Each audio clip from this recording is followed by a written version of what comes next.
Buck Mulligan's gay voice went on. My name is absurd too. Malachi Mulligan. 2 dactyls. But it has a Hellenic ring to it, hasn't it? We read this passage early on in James Joyce's Ulysses. And like most of the time as we read that novel, we stop and we ask ourselves, what is going on? What are these people talking about? Though this isn't a video lesson on Joyce's Giant, it will, I hope, help you to understand what stately plump Buck Mulligan is talking about when he says that his name is 2 dactyls. For this, the metrical foot we call the dactyl, is the subject of today's video lesson. I'm Brian E. Denton, and this is ELA Plus, your free guide to English studies and the English language arts.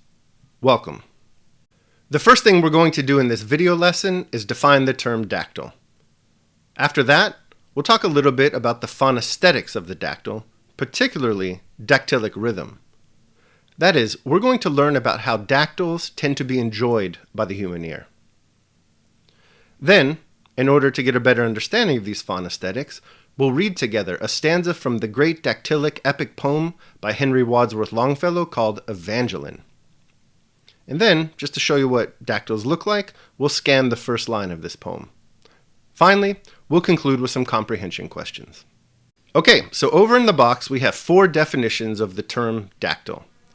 Our first definition comes from the good people of the Norton Anthology of Poetry, and they tell us that a dactyl is a 3-syllable foot of 1 stressed syllable followed by 2 unstressed syllables.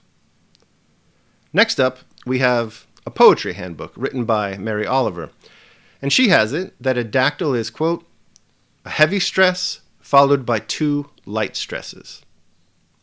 After that, we have Mark Strand and Evan Boland from The Making of a Poem, defining the term as a long stress followed by 2 short ones. And finally, we have the book Understanding Poetry, and they define the term as 1 accented syllable followed by 2 unaccented syllables.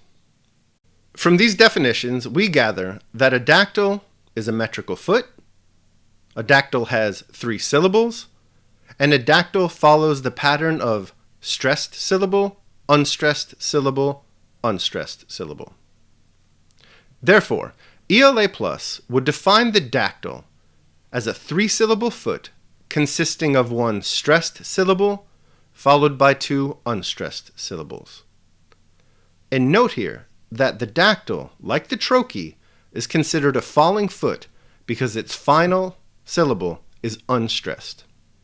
One quick note before we move on to our discussion of the phonaesthetics of the dactyl. The term dactyl comes from a Greek word meaning finger. And keeping this in mind is going to help you remember what a dactyl is, I think. So picture your pointing index finger, like so. You'll see that in your pointing index finger, there are 3 phalanges, or digital bones. And if we consider a stressed syllable to be a long syllable, and an unstressed syllable to be considered a short syllable, then you need only look at your finger to remember what a dactyl is. There's a long bone followed by 2 short bones. Just the pattern of the dactyl. Long, short, short. It is also the case that this Greek inheritance is not limited to just anatomy, but also to literature as well. See, throughout our history, the dactyl was not a popular metrical foot in English verse.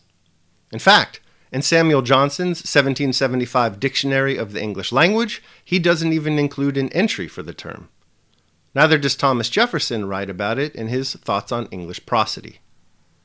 Then, in the 19th century, something changes.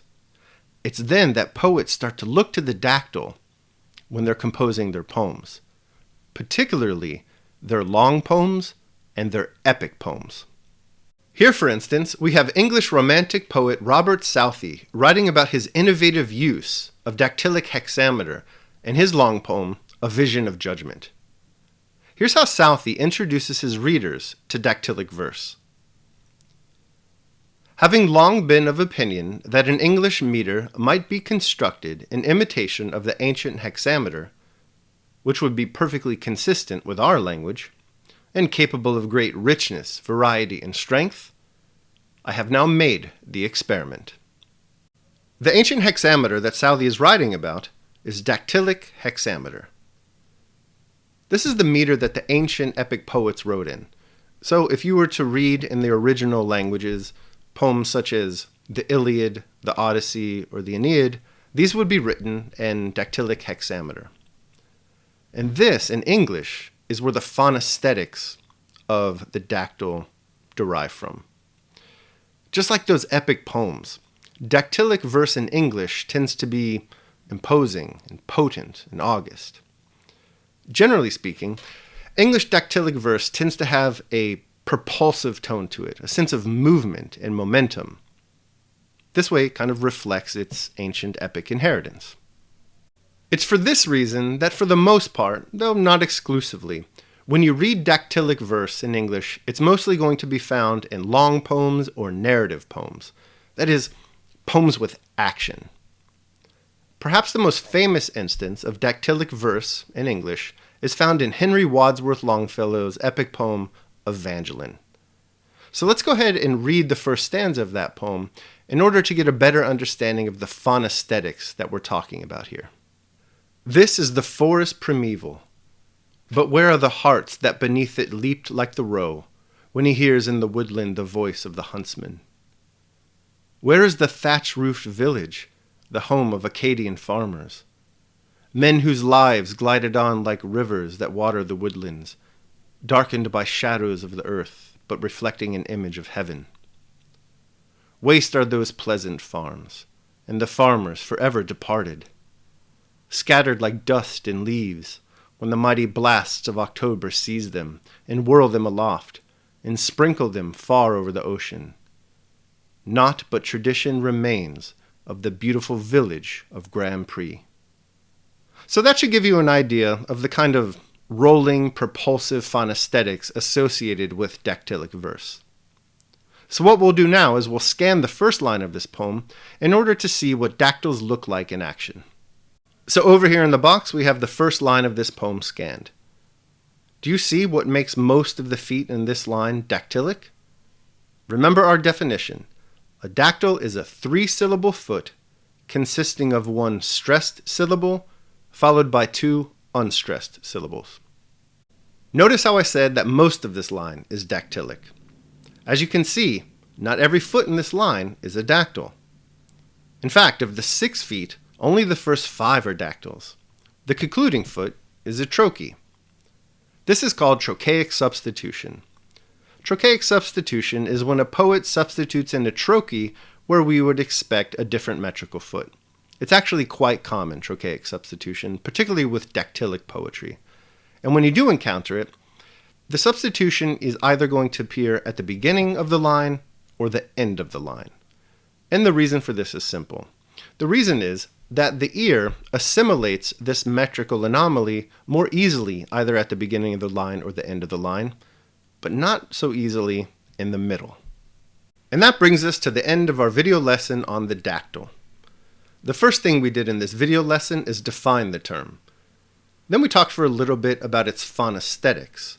And then we listened to its phonaesthetics by reading the first stanza of the dactylic poem Evangeline by Henry Wadsworth Longfellow.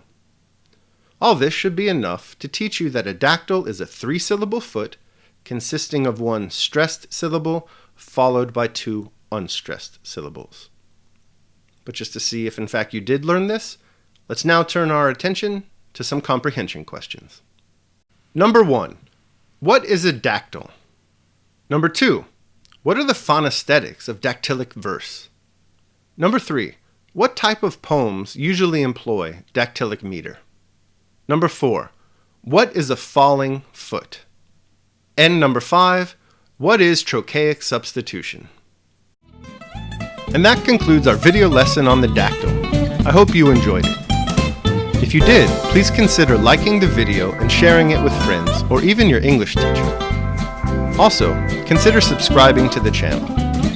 ELA Plus is a free guide to English studies and the English language arts. I'm Brian E. Denton. Until our next lesson, keep reading and take care of yourselves and others. Thank you.